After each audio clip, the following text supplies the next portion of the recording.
Mr. Ellison, can I give you some information? What do you think about 9/11?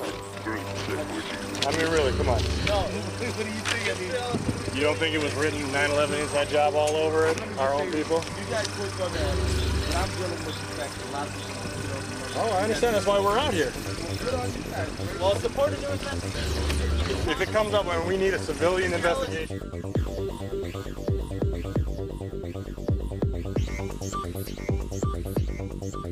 I mean, 9/11 explains why we're in this war. We could never be in this war but for 9/11. We could never be tolerating torture but for 9/11.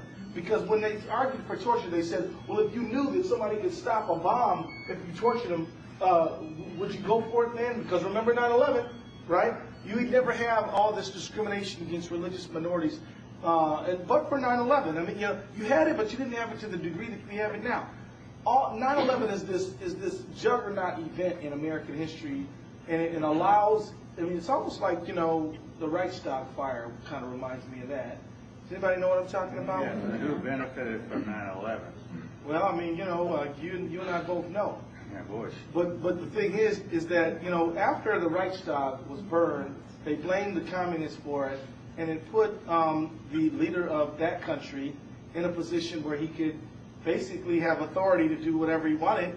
Finally, Minnesota Congressman Keith Ellison raised some eyebrows this week with his comments on 9/11. James? That's right. Congressman Ellison is the first Muslim member of Congress. He's a convert to Islam.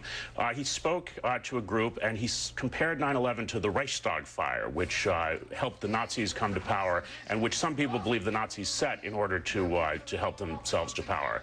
Well, this drew applause from the crowd that included a number of these 9/11 truthers. These are these crackpots who think that 9/11 was a government conspiracy. They walk around in black T-shirts that say impeach, that say investigate 9/11.